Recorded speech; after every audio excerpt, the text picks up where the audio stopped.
L'info écho avec vous, Christophe Dansette, bonjour. L'intelligence artificielle au cœur d'une nouvelle bataille mondiale, alors que se tient cette semaine à Genève le sommet AI for Good de l'ONU, et qu'un autre grand rendez-vous de l'intelligence artificielle se déroule en ce moment à Paris sur fond de rivalité de plus en plus importante entre les États-Unis d'un côté, la Chine de l'autre.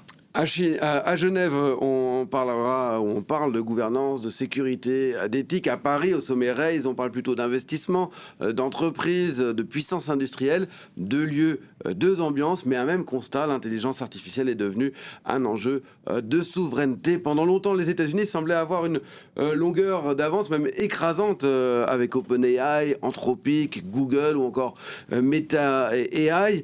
Mais la Chine, elle revient extrêmement vite. L'an dernier, on en avait parlé ici, c'est DeepSeek qui avait créé la surprise, un modèle chinois performant, beaucoup moins cher, qui avait fait trembler la Silicon Valley et les marchés aussi. Cette année, c'est Zhepu, dit Z.AI, qui impressionne. Son dernier modèle GLM 5.2, qui a été présenté au mois de juin, rivalise avec les meilleurs modèles américains, notamment dans le code et les usages professionnels. Et surtout, il coûte beaucoup moins cher. Alors, pourquoi ces modèles chinois séduisent-ils autant ? C'est qu'une question de prix ? Et c'est pas seulement une question de prix, parce que ils sont souvent open source ou au moins beaucoup plus ouverts. C'est-à-dire que les développeurs peuvent les récupérer, les adapter, les intégrer à leurs applications. À l'inverse, les grands modèles américains sont souvent fermés, contrôlés par les entreprises qui les éditent et facturés à l'usage.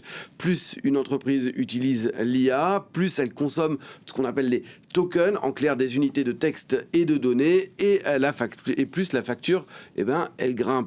Résultat, certaines entreprises commencent à regarder du côté de la Chine, des acteurs américains comme Airbnb, comme Pinterest ou encore comme Uber Eats ou encore le canadien Shopify ont reconnu, testé ou utilisé les modèles chinois parce qu'ils sont rapides, parce qu'ils sont efficaces, parce qu'ils sont surtout moins chers. Et en France, d'après le journal Les Échos, la direction générale de l'armement ou encore la direction interministérielle du numérique aurait testé certaines fonctionnalités de Quent, qui est l'intelligence artificielle d'Alibaba. La direction générale du Trésor également, mais l'expérimentation aurait été interrompue après des alertes sur des réponses jugées orientées ou au moins biaisées sur certains sujets liés à la Chine. Donc l'enjeu, Christophe, ce n'est pas seulement la technologie.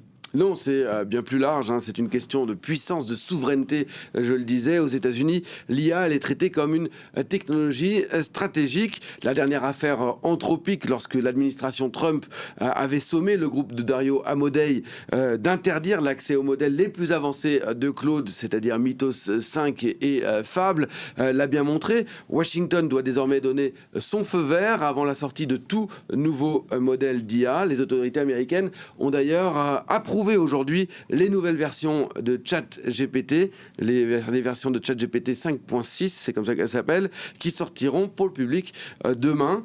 En Chine aussi, Pékin réfléchirait, d'après l'agence Reuters, à restreindre l'accès pour les étrangers à ces modèles les plus avancés pour éviter que ces technologies ne profitent trop facilement aux concurrents. Les autorités chinoises cherchent aussi à revenir sur le rachat de la pépite AI Manus, qui avait été racheté par Meta pour 2 milliards de dollars.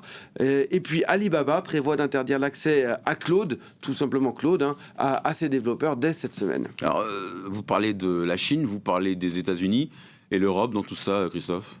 Eh bien, l'Europe, elle cherche sa voie. L'affaire Anthropic a servi d'électrochoc. Elle a montré que Washington pouvait simplement fermer le robinet et donc fermer l'accès à certains modèles.